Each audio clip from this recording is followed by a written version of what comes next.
We regret to inform you that your pizza is covered in pineapple. Oh, no. Yeah, the fate worse than death. I hated pizza for so long because that's what I thought pizza was. That's the only kind my parents ever ordered was Hawaiian. Oh, no. That's just for jerks. They are kind of jerks.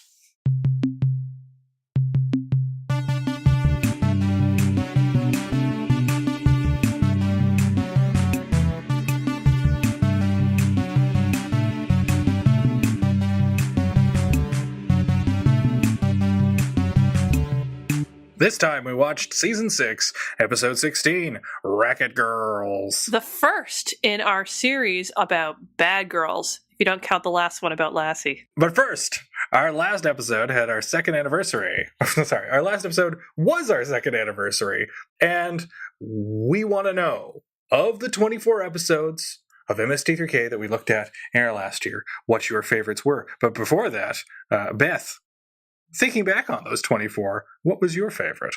Well, I'm always a big fan of Deathstalker and the Warriors from Hell, but I have to say my favorite was from the newest season, The Day Time Ended. See, I thought we started strong, and as such, there was nowhere to go but down, because my favorite episode this year was definitely the girl in Lover's Lane. Oh, boy. Yes. What did you like most about it?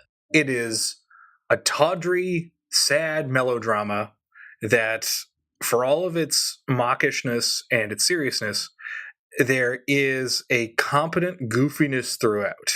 Mm-hmm.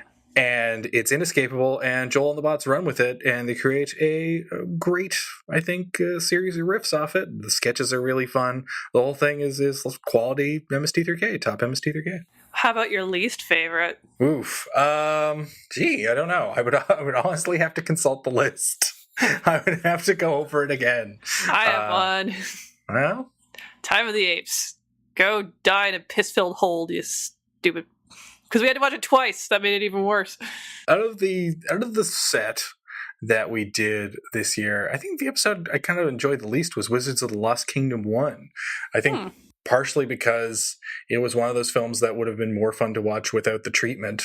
And it also had kind of a hype/overrated factor for me. So it's the fact that it's this super celebrated episode. I didn't like it the first time, but I would happily give it a second go for the show and try to look at it fresh. And it was like, no, I still don't like this. All right. Well, what about producer Chris? What are your thoughts on this year? Well, I'll tell you my favorite episode. No real difficulty here. It's Catalina Caper. It's just burnt. The entire script is burnt into my heart. It's so pastel. It's so much fun. Plus all the Tommy Kirk you could ever want. Well, I'm glad that there's a second slice of Tommy Kirk somewhere down the line for us. Mm-hmm. Though not as much. No, quite a lot more. He's quite giant in that one. But my least favorite episode, I think, is the KTMA Gamera. Yeah. Which was just a slog. Oh, that was fun. It was like watching a movie with Joel. I know you liked it, but it was an incredibly boring movie with no riffing on it. So there were some riffs, and there was a riff. I'll give you that. There was a riff. Oh, come on. That's just being churlish. But who cares what we think? Nobody listens to this podcast for that. Let's find out what MST3K fans, both those who listen to our show and don't listen to our show, think was the best episode of the ones that we covered last year. It was neck and neck, and in fact, as we stand now with the polls closing, it is indeed a tie for first place between Mac and Me and the Puma Man. Oh, interesting. Yes. Yeah. Not too much of a surprise for Puma Man to do so well, I suppose, but Mac and Me. Yeah, because I'm not crazy about Mac and Me. It's like Wizards of the Lost Kingdom. I would just rather watch the movie. I would not rather watch the movie. There was also kind of a neck and neck race for the movies that would come after those two. So I guess tied for third place with Catalina Caper and The Girl in Lover's Lane. Oh, very nice. The people who do listen to our show who answered the survey also got to say which episode of It's Just a Show was their favorite. Ooh, this is the most interesting thing. Yes, to me. I suppose so. Screw you, listener. Unsurprisingly, it is the episode we did on the Puma Man. Donald Pleasance Day, today and forever. Very close in second, our episode on the Deadly Mantis. Oh, yeah. Who would have That thought? is a good episode, honestly. We've now, I think, all hit the point where all of these episodes are a fog. So if we can remember one, it's like that one must be particularly good or particularly bad. And the Deadly Mantis, I remember being a nice smorgasbord of different stuff. All good going down. Just like praying mantises. They're delicious. Mm-hmm. Well, thanks again to everyone who voted. So, onward to year 3. Let's wrestle. This time we watched Season 6, Episode 16, Racket Girls. But first, a short. Are you ready for marriage? A young couple getting hot and heavy, named Larry and Sue, are astonished that their parents are not huge fans of them getting married after they've only been together for 3 months. A more reasonable friend suggests they speak to Mr. Hall, a marriage expert who pours some icy cold water on their plans by pointing out that they are hilariously unprepared for marriage. But despair not, the good doctor has a plan to get these 2 idiots on the same page using a bunch of handmade charts, strings, and tiny dolls. Let's get ready to watch a wrestling movie! Welcome back to the wonderful world of cinematic wrestling, home to such films as No Holds Barred and Santa with Muscles. Specifically, the wrestling of Racket Girls concerns ladies. Gorgeous ladies. Of wrestling, in fact. Why, a B-movie director stands to make a lot of money with that concept. Alas, Robert C. Durteno is not that director. Enter Peaches Page, almost a main character. She's an optimistic young lady, / wrestler, / bodybuilder, / something. Peaches joins promoter / gym owner Mr. Scally and his goofy assistant Joe to become a new titan of turnbuckles. Soon, Peaches discovers this woman's academy for the clobbering arts is actually the home to Mater Suspiriorum. And, oh, I'm sorry, that's a different movie. I think I'm getting confused by the various gratuitous disrobings and Russ Meyer-ish displays of gravity. Anyway, a mobster named Mr. Big comes sniffing around and tries to put the squeeze on Scally. And there's slappings of both mob toadies and lady wrestlers, and there's even a strange interlude with a horse. Also, the wrestlers / bodybuilders have to get money to Scally to pay off Big, and the whole thing makes the unsavory relationship between entertainers and promoters all the more like a prostitute-pimp relationship. But does the film make a lick of sense? 1,000 times no. Peaches disappears from the second half, and I'll be damned if I can remember the conclusion to the Mr. Big affair mere minutes after watching. If anything, the whole affair makes you appreciate not just the stylish boob movies of the aforementioned Russ Meyer, but even the subpar, dare I say D and double D grade work of Jim Wynorski and Andy Sidaris.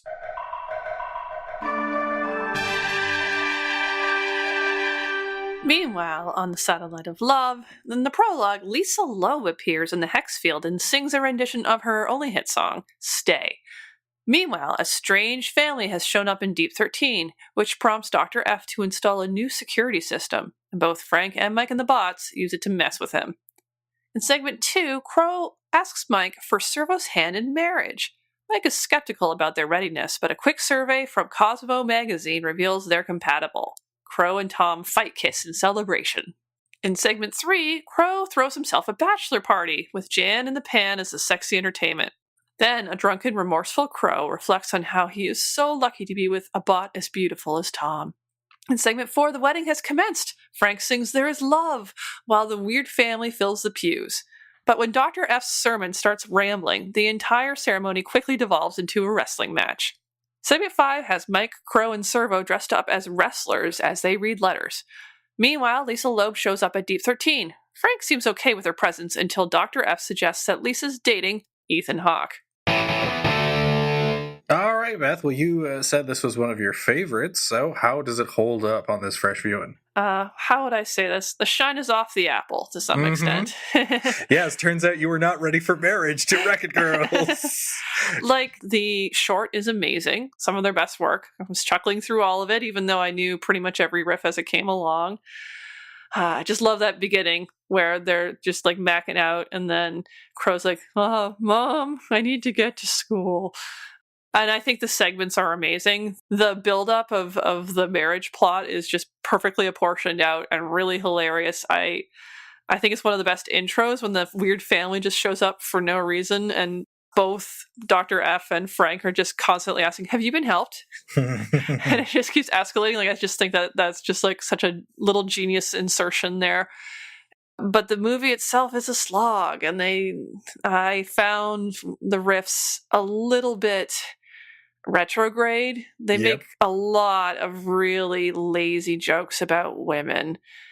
And frankly, like the same jokes that they make when the women are fighting are almost the same as the jokes that Joel and the bots did during Manos the Hands of Fate when they have a big fight scene. I don't remember it like that, but I look forward to watching Manos the Hands of Fate yet again to see. They literally use the same line, "Girls, you're both pretty."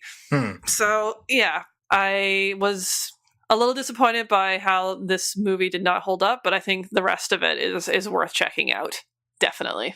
This is the first time I'm watching Racket Girls, and it's a bit of a bizarro experience because I found that the film is really, really dull, and the riffs don't meet it. The riffs don't elevate it at all. I found most of the jokes were pretty weak, and indeed most of it. I was like, I found myself, if I made a sound at all, I was usually going oof and wincing because of said jokes.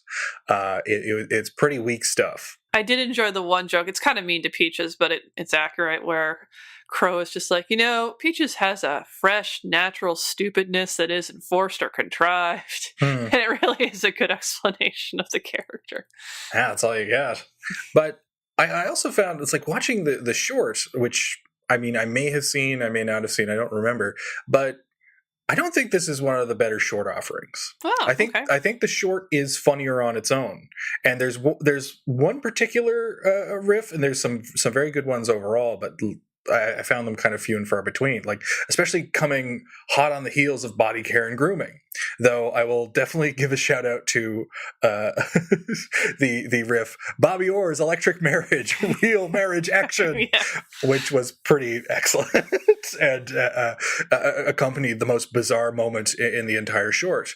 But at any point in the theater, I found it kind of lackluster. There wasn't anything fun save for when marriage is being explained by the marriage explainer. Then I was just engrossed. Yeah. But the sketches save it, which is why this is so bizarre. This is not something you would expect from a Mike Era episode, which is that the riffing is quite poor and the sketches are really good. It's like, when does that happen then? When does that happen in the last 5 years of the original show? But here we are. Like, I thought the sketches were great. I absolutely love the use of Jan in the Pan as Gentleman's Entertainment, with Crow getting the best line of perhaps the entire series of "stick $1 in her bandage," which is such a brilliant goof. But also, this is the source of one of my favorite moments on the MST3K blooper reel, the poopy tape, where Frank is singing "There Is Love," and on the tape, no one picks up their cue. So he keeps singing "There Is Love" and staring, and Trace doesn't respond. He's he quietly off camera. You can hear him. It's like, "You're just smiling at me, and I'm just smiling at you." Well, this movie, I will say, felt familiar in that it had like the stilted acting and poor cinematography that I have come to expect from an Ed Wood movie. Yes, and perhaps, just perhaps, there is a reason for that, because this movie comes courtesy of our old pal, Georgie Weiss. George Weiss. And Beth, have you seen the Ed Wood movie, the Tim Burton Ed Wood? Yes, I have. Okay, then Weiss, you'll remember, plays a pivotal role in both History and that film, where Weiss greenlights Ed Wood's finest moment, Glen or Glenda. Right. He's played beautifully by Mike Starr there as a cigar-chomping businessman with no sense of the arts, and he's just buying potentially lurid stories in the hopes of getting a poster out and getting a film out as quickly as possible. It's great, and he is terrific in it, and it seems to be fairly true to who Weiss was as a man.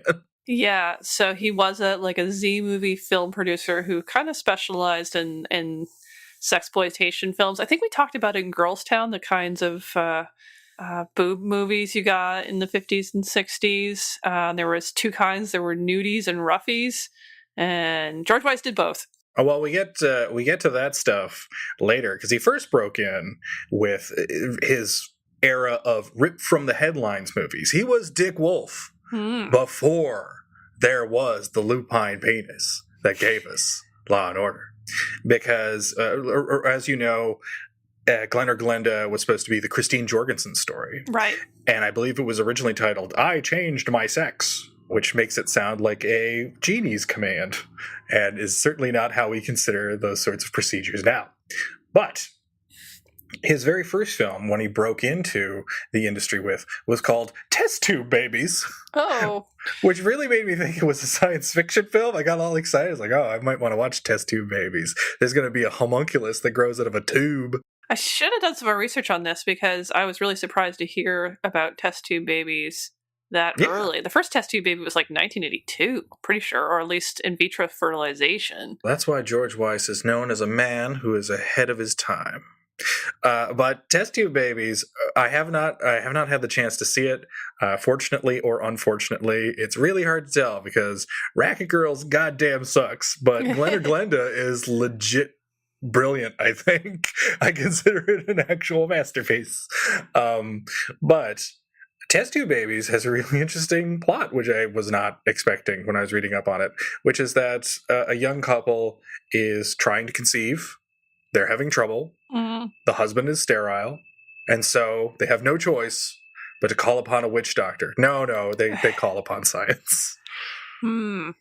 And that's pretty far-reaching and provocative for 1948. Yeah, fair enough. And it makes me wonder if it has the same even-handed and even loving tone of Glenn or Glenda, which is a surprisingly forward-thinking movie about both gender reassignment and, well, obviously transvestism, which occupies a large chunk of the movie. Well, I would suspect that the loving touch comes from Ed Wood himself as the director. Now, I've just had something come by the It's Just a Show news desk, and it turns out the original plot of Test Tube Babies was that the wife was barren and the husband was fertile. But the reason they changed this is that Bela Lugosi was not available to say, pull the string!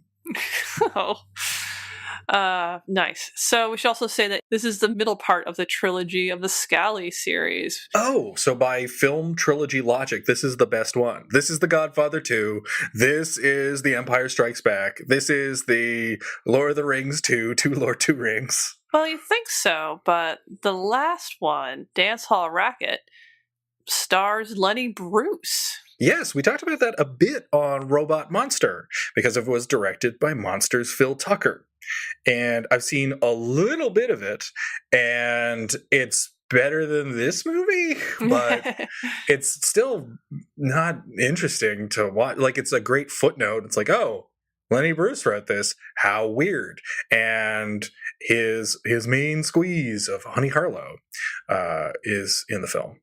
And that's really all that's notable about it, other than this unexpected thing. Did you know that this was a recurring character? Did you know that Umberto Scali had legs? No, I would not have guessed that he would have legs. So we have the first film, which is The Devil's Sleep in 49, then Racket Girls in 51, and then Dance Hall Racket in 53. Curiously, they're not a perfect Racket trilogy because there's no Racket in the first film's title, alas, unless it has a bunch of alternate titles, which it probably does.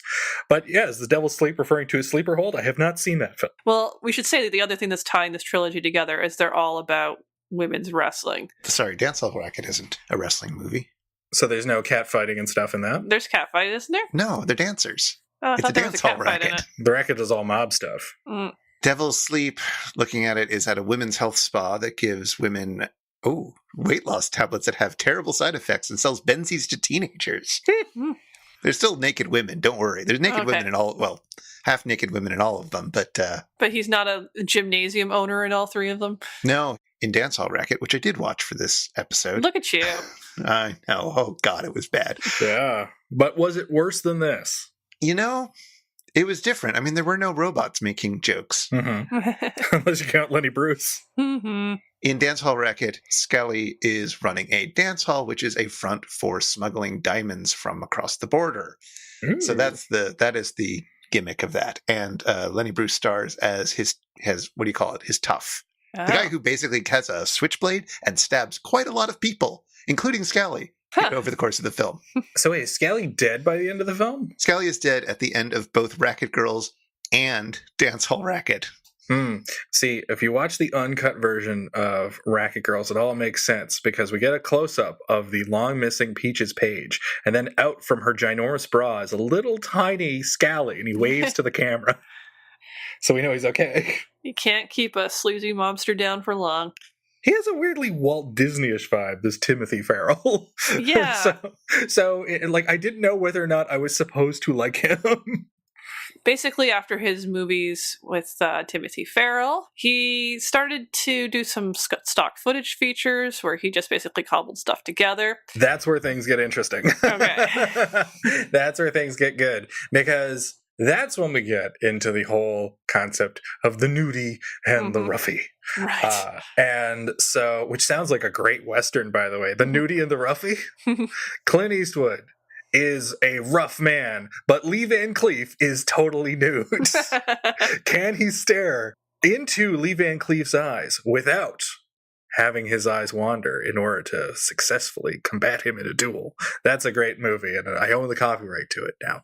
I've just registered the trademark. But he has made such films with stock footage as Nudist Life, Olga's House of Shame, Right. White Slaves of Chinatown, ooh.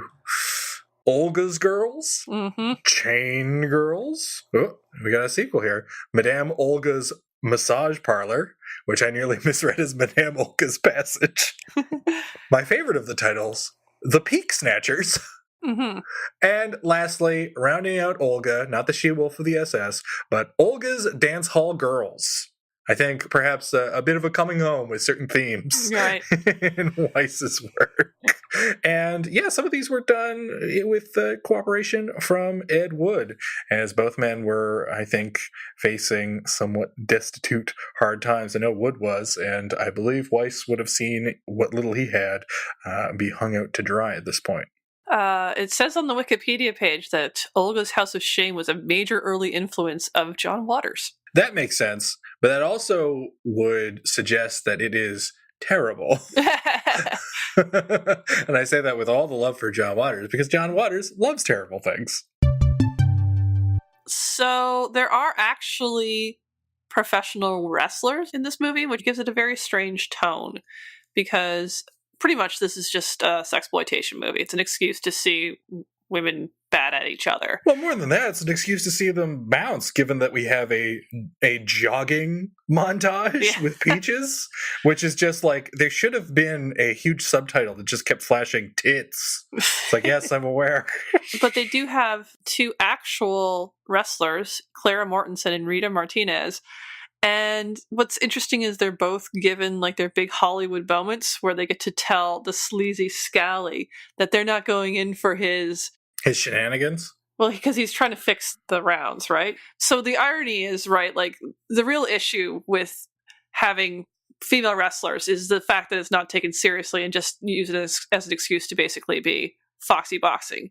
So he kind of alludes to that, but instead he's like, oh, what is a real problem in female wrestling is fixing the match. Which, yes. Come on. to tarnish the good name of professional wrestling. To suggest that the promoters are in on it. My God. So that was an interesting, so that both of them get to do like speeches, basically having an opportunity to demonstrate just how moral they are. And that's when Peaches leaves the movie, because Clara's just like, this place is a hot box, you're coming with me. And Peaches is like, duh, okay. And then we never see her again. No. Like, did she die of starvation waiting for Clara in her car? What happened? Well, the irony is Clara comes back to fight Rita Martinez. So obviously she wasn't that principled that she wasn't willing to finish her match. Yeah, and so, wait, Rita Martinez, is she the one who talks about being from Mexico? Is she the one with the super thick, not at all real accent? That's because her. Then I'm confused. But she is actually from Mexico. She was the Mexican champion of I don't even know, lady wrestling. So she was the real thing. That is really her. But, I mean, I was able to find a little bit of information about Clara Mortensen. Not so much about Rita. She was a professional wrestler, and she was quite renowned, and she won world champion a couple times. Mhm. And her reputation was like she still made sure she looked like a lady. She always went to the salon to get her super platinum blonde curls done every week. And then this movie happened during her retirement, and I get the sense that this was her trying to move into being like kind of a stunt caster for Hollywood. But I think her career died with this movie, so Yeah, understandably so. Mm-hmm. Yeah. But when your one move is just flailing your legs around, I don't know if that makes for really compelling choreography on film. It certainly didn't. No. Well, it's going back to something. How would you define foxy boxing? What is foxy boxing, Beth? Oh, well, I mean, I'm using it as a derogatory for anything where you're just using an excuse of getting two women to slap at each other for, erections, basically. But is that what's going on here? That's my question. Because there's nothing titillating about what we see in the wrestling sequences. The stuff at the gym and the jogging and all that stuff, I get is trying for that. Like the movie is trying for that there. But the wrestling just seems really humdrum. Like it doesn't even seem special as wrestling. But it also doesn't seem all that sexual to me. The closest thing we come, and I would say this is more spectacle than sensuality or eroticism of any kind, is when you have two cat-themed wrestlers fighting because they're both wearing kitty cat masks. Like there's nothing sexy about this. So I found an article from the San Francisco Chronicle from 1937 about a match between Clara and Rita. Whoa. That's when they started their rivalry around then, and they kept having matches over the next 10 or so years until this movie. So it was a genuine pleasure for the gentlemen at Dreamland last night to sit back comfortably and watch two young ladies pull hair without the gallant urge to separate the deers. Is how it opens. This is just it. Like, this isn't made for me, so I can't say whether the wrestling is supposed to be titillating or not, but I'm glad you brought that up, Chris.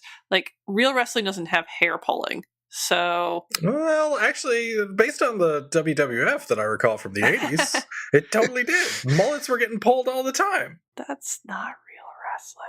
Yes, I mean, it's as real as this.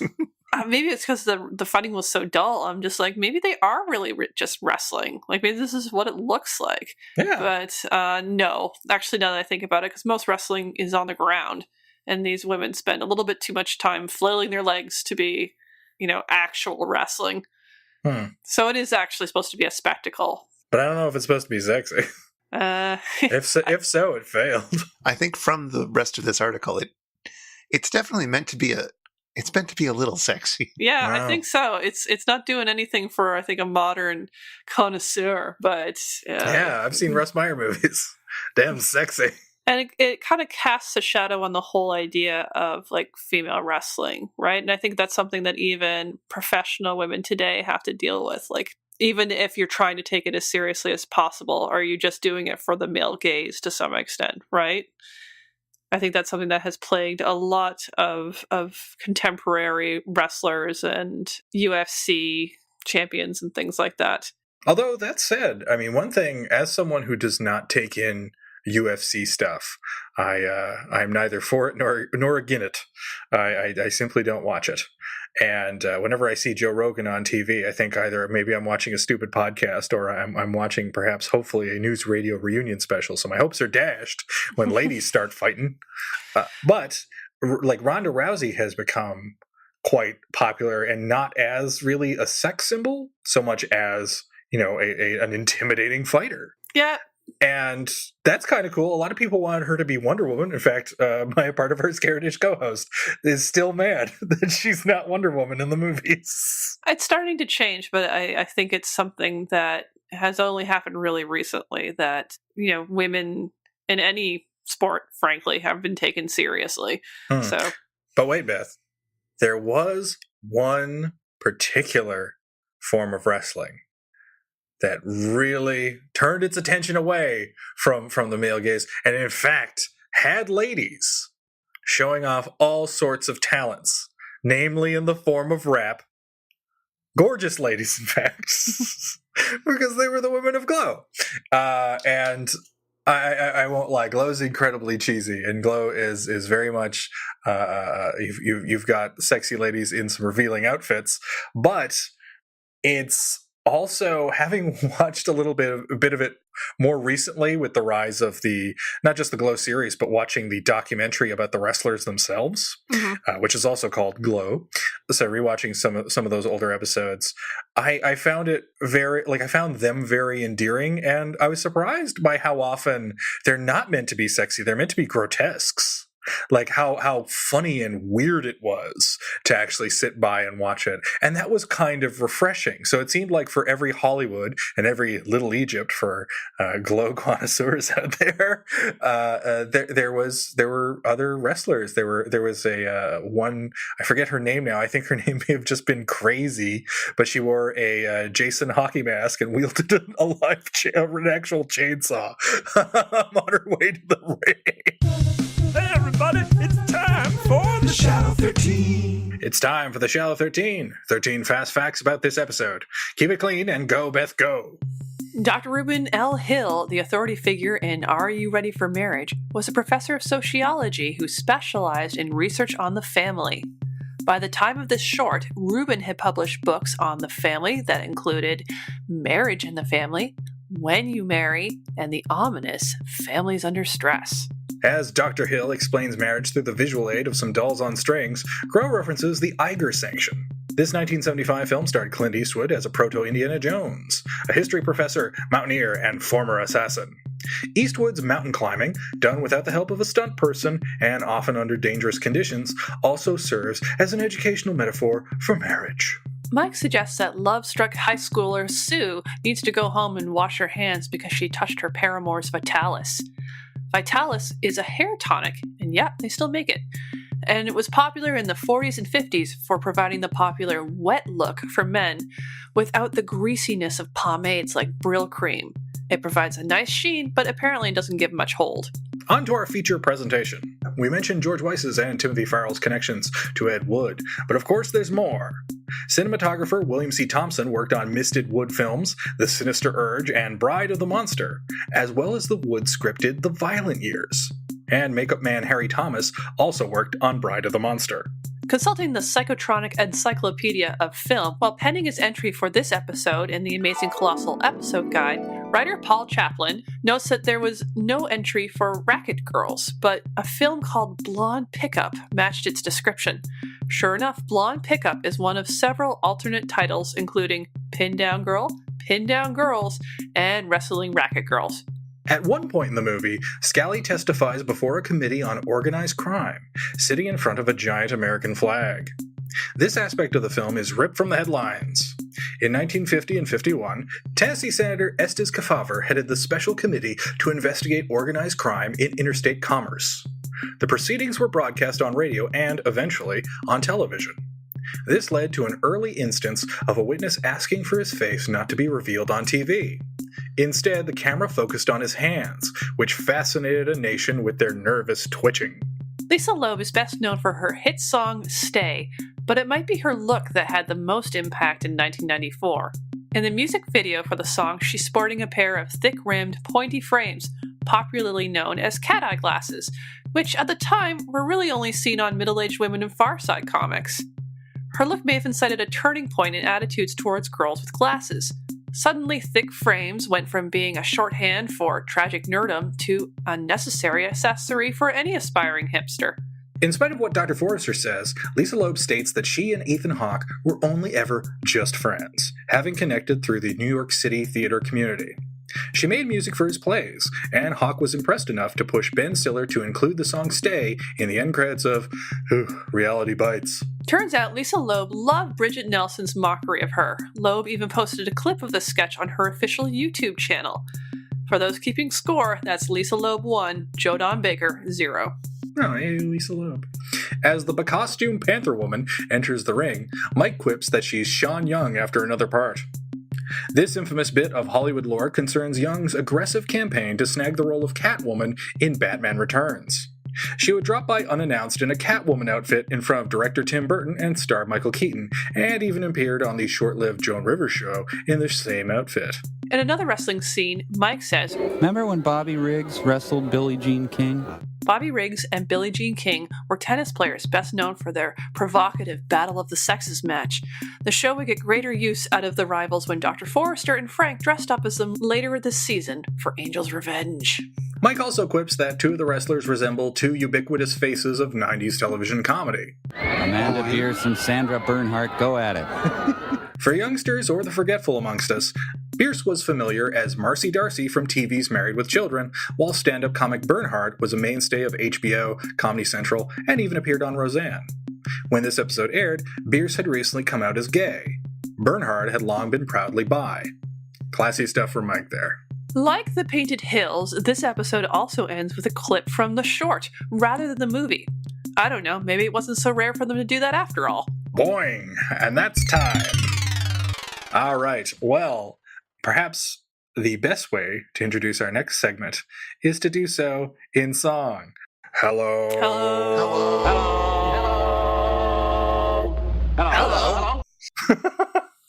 I always wanted to do that.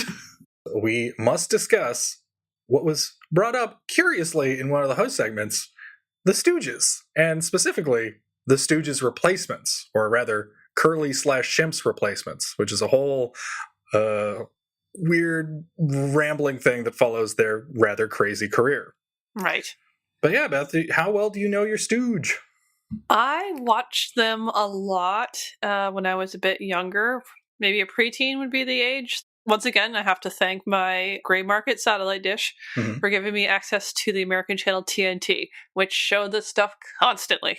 Ah. And that's basically how they retained their popularity from the 60s to the 80s, is they were syndicated out the wazoo. So I got to see them quite a bit, but it was the case that it was something that I lost track of as I got older. But I always thought that, you know, it was a really useful insight into how comedy has developed. I mean, a lot of people think of it as very lowbrow because it's all basically just slapstick. But that's the same thing you can say for Looney Tunes, and everybody loves them. Yeah, but the Stooges were super popular, and they were certainly popular with me. And I gave every other black and white era comedy team or solo act their due. I was interested in it, and I was really attracted to black and white film, especially when I was really young. Right. Because I was so attracted to the possibilities of it. It seemed so otherworldly. I wasn't turned off by it. And the Stooges were just funny. They were genuinely funny, and they were perfect kind of types. Right.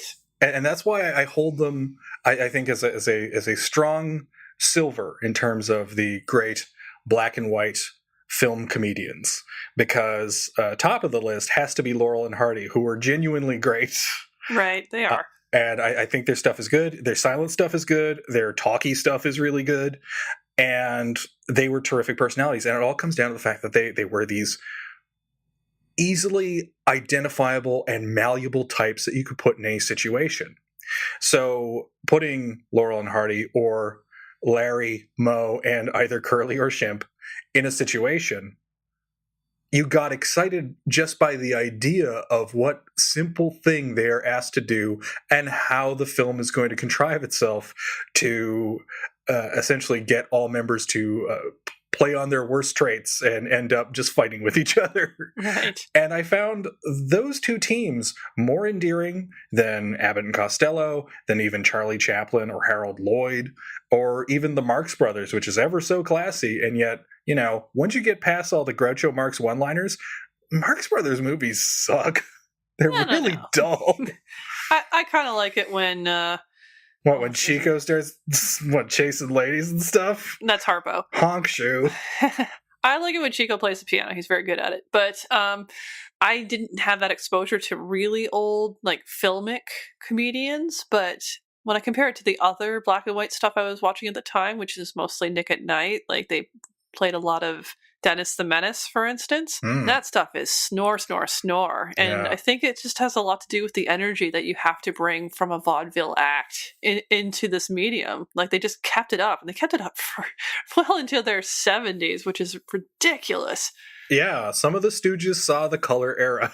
Not all of them, but some of them.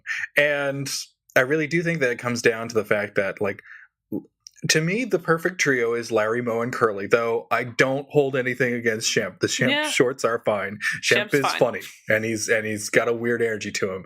But Curly, I think, it's weird. He is a human equivalent of one of those sputtering, noisy cars that Mel Blanc would voice in cartoons. He is just a machine of quirks and charisma, and he is super fun to watch. He is like an insane child. Yeah, I mean, that's just it. Like, there was a genius to that role. Like, he wasn't all, like, the funny was just wrapped into surreal because he just didn't know what was going to come out of his mouth. Mhm.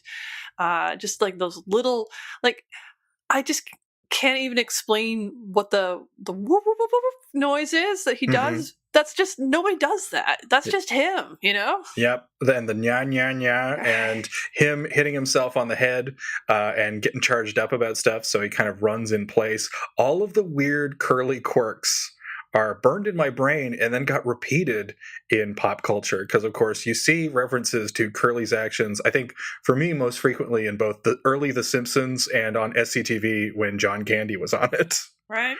And it's this incredible character. And I don't know if when these films originally came out, when you see the original wave of Stooges shorts, and even in their vaudeville act, if Larry and Moe seemed as weird as they do today and as weird as they seemed to me as a child, because they, like, Moe is ostensibly the straight man, but Moe is just a surly old guy who is very eager to hit people. I would say Larry's the straight man.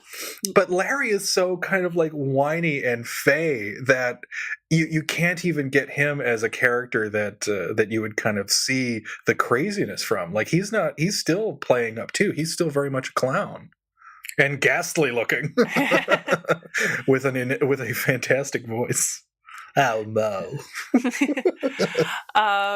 So the people who are referenced as the favorite Stooges of Tom and Crow, though, are some lesser knowns. Yes, the worst Stooges. Crow mentions Joe Besser, and Tom mentions Curly Joe Dorita. And then Mike's just like, really? That's weird, man. Although, if I would say the weirdest of the two is Joe Besser, because he was unwatchable. Yeah, Joe Besser is terrible. In fact, we'll offer some faint praise for Curly Joe Dorita, for his only crime was that he was not curly. Right. He did a fine job, but he wasn't curly, and he was also working off two very elderly men. Yes, because at that time, he joins the Stooges in the late 50s and continues with them to the early 60s. And by that point, Larry is very, very haggard looking, and Moe has always been haggard looking. He's just more so. He's just grayer now. And Curly Joe is essentially a decent cover band. Like, he can do the Curly shtick as best as anyone can who had not, specifically trained to do an impression. And he just kind of held his own. And he was basically the placeholder for the Stooges for the rest of their tenure. In fact, when I think about TV airings, you would sometimes have adverts saying in like a sing-song voice, "It's Larry, Moe, and Curly Joe." Like, I remember that burned in because it rhymes, even though as a kid I was even like, but Curly Joe's not the good Curly. Even though, like I said, Joe Dorita is fine. I have no hate in my heart for him. Joe Besser came about because Larry and Moe's plan was to continue the act after Curly had passed. They wanted to continue as the Two Stooges. I don't know how well that would have worked. There's something inherently sad about hearing the Two Stooges. It's like whenever there's a TV reunion panel and they announce it as, "We have the surviving cast." Yeah, no, I think that wouldn't have worked either. Yeah, you needed someone high energy to go with Moe's gradual, slow burn of anger and Larry's whining. So I understand that. When it came to getting a replacement, and this is where Joe Besser enters into the picture, they wanted to, at the very least, audition and choose someone on their own. But Columbia, which is the studio that the Stooges had their contract with, demanded that they take someone that they had a contract with and essentially handpick the replacement. And they chose Joe Besser, who was already an established comedian, although based on his work with the Stooges, I am aghast to say why. Because he's terrible. Apparently that shtick, the whiny baby child, is just what he did. But that's essentially like having two Larrys. And you can't out Larry. He's the best at being Larry. Larry Fine's the greatest Larry Fine who ever lived. God, he's so punchable. Yes, and in fact, I'm glad you bring that up. So one of the appeals, especially to the youngest of viewers, is that the Stooges will fall into all-out slapstick violence. And Joe Besser had it so that he would not be the victim of slapstick. Mm-hmm. That was part of his contract. See, this is where it gets so crazy. Joe Besser had enough clout at Columbia, and his contract was ending anyway when they wanted to make him the third Stooge, that he renegotiated his contract, had it so that he got an increase of wage, but that's not that crazy until you realize because of his raise, he's getting paid more than the two Stooges, who are the bread and butter of the three Stooges. Yeah. And he had it in his contract that he wouldn't be hit. So when you watch those horrible Joe Besser shorts, he's actually hitting Mo back. It's wrong. Yeah. Nobody hits Mo except by accident. Although in grudging defense of Joe Besser, probably one of the reasons Curly passed as young as he did is that he got hit in the head a lot. Well, I mean, if you want to go out, you got to go out on top, Beth. You got to commit to your art. And if your art is getting hit in the head, by Jove, you do it. You get concussions for comedy. Is anybody ready for marriage, Adam?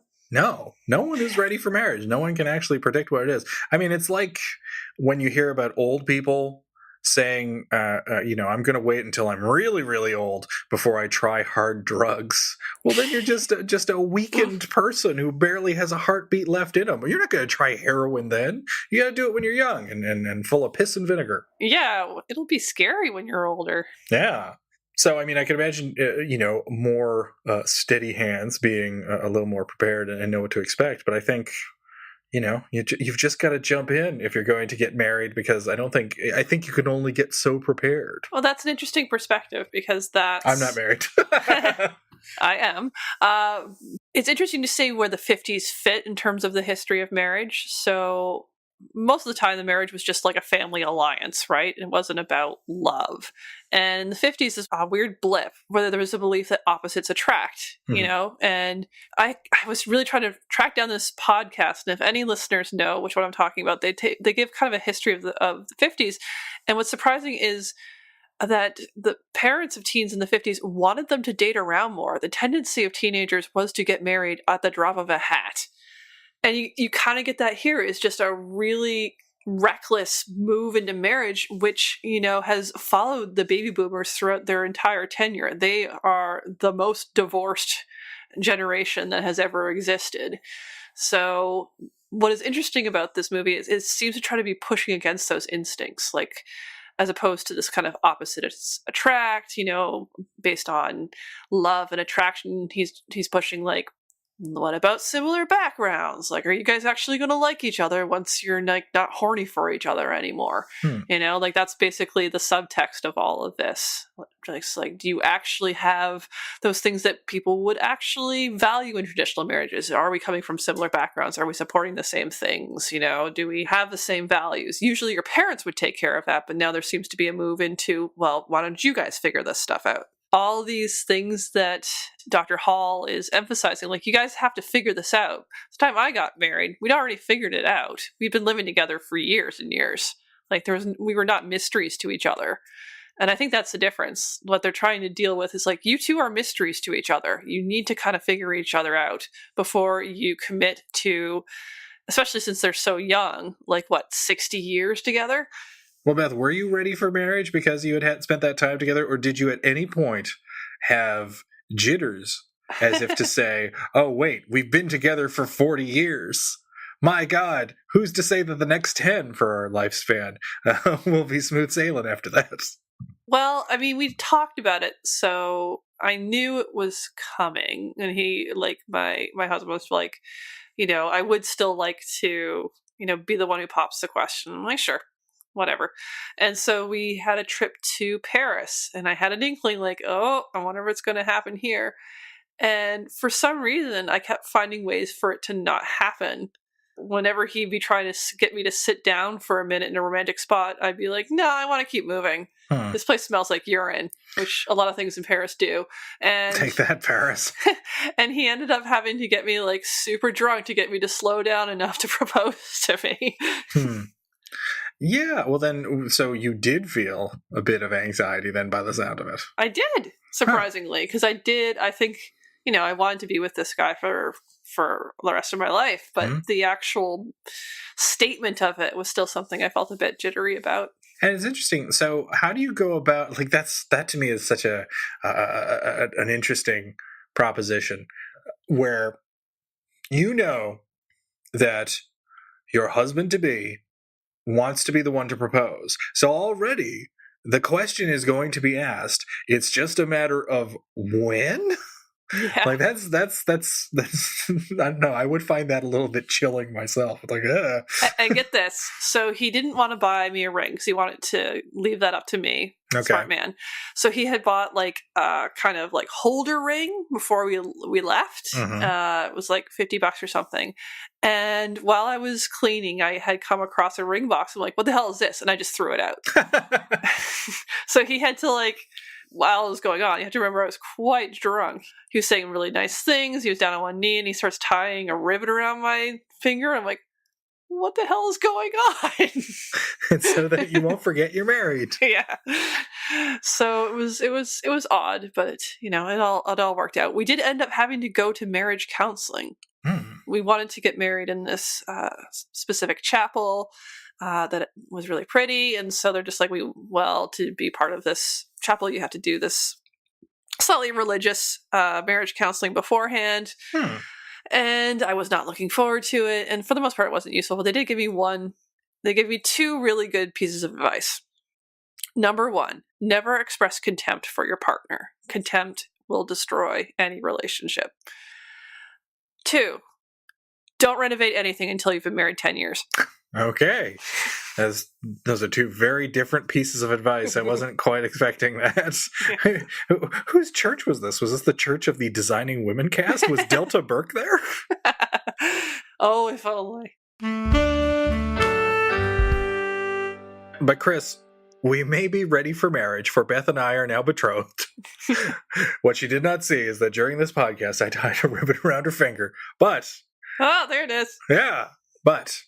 we are ready for this podcast to end. But before we do, Chris, do you have a final factoid for us? I do. One of my favorite things about Racket Girls are these very short scenes that happen, I think, twice, where you cut to a guy at a desk outside of Scally's office doing stuff for a few seconds. In one of them, he's marking cards. In another one, he's loading dice. Did you notice this? Yeah, I remember the dice loading scene because they do comment on that. Yeah, there's another one where he's making little etches into cards. And so I decided to look it up to see if the internet would agree. And I found an article on Instructables.com about how to mark playing cards. Okay. And an article on WikiHow, how to load dice. And yeah, the methods in the movie are basically the same ones they recommend. So to mark a card, they recommend you take an X-Acto knife and you make little tiny indentations along the edges of the design of the back of the card. And that will let you know which is which. You put a little scratch here, it means it's an ace. You put a scratch there, it means it's a 2, etc. With dice, you just want to take out some of the pips, drill little holes in them, insert leads to weight it, and then, make it look like the die, color it up with a Sharpie. And that's basically what they're doing in the movie as well. So I guess the technology hasn't changed too much. If you've been affected by the issues on this show, if you want to wrestle, or if you'd like to ask Beth and Adam anything, get in touch with us. Our website is itsjustashow.com, and we're on Twitter at itisjustashow. We'd love to hear from you. And this show is made possible by listeners like you. For as little as $1 an episode, you can help us research and record this show, and you can listen to all our superfan bonus bits, bloopers, chit-chat, sometimes entire segments that didn't quite make the edit for time, but which are still fun enough to share. Find out more at itsjustashow.com/Patreon or patreon.com/itsjustashow. And if you want to follow up on anything that was mentioned today, you'll find links in our show notes at itsjustashow.com/episode/49. Well, Chris, we've wrestled this episode into submission. What are we doing next time? Well, our next episode is episode 50, so let's make it something special. I don't know about the two of you, but I'm not tired of Timothy Farrell's weird wooden acting yet, so let's celebrate the Big 5-0 with our first Edward D. Wood Jr. film.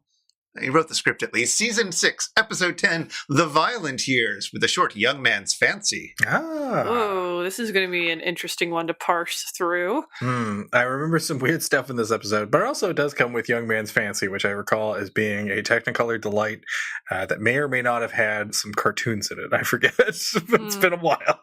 I do not remember that short at all, but The Violent Years, I do remember. How violent is it? Well, there's some lady violence. We'll take that as you will. Lady on lady violence, lady on man violence. Lady on dude violence. Lady on dude sexual violence. Oh. Which, in the 90s had a different kind of tinge to it. Yeah, given what era this is coming from, I already know how this episode's going to go. Well, on that note, until next time. The best thing about marriage is the tax credit. And keep down that racket. Take it away, Theme Squad.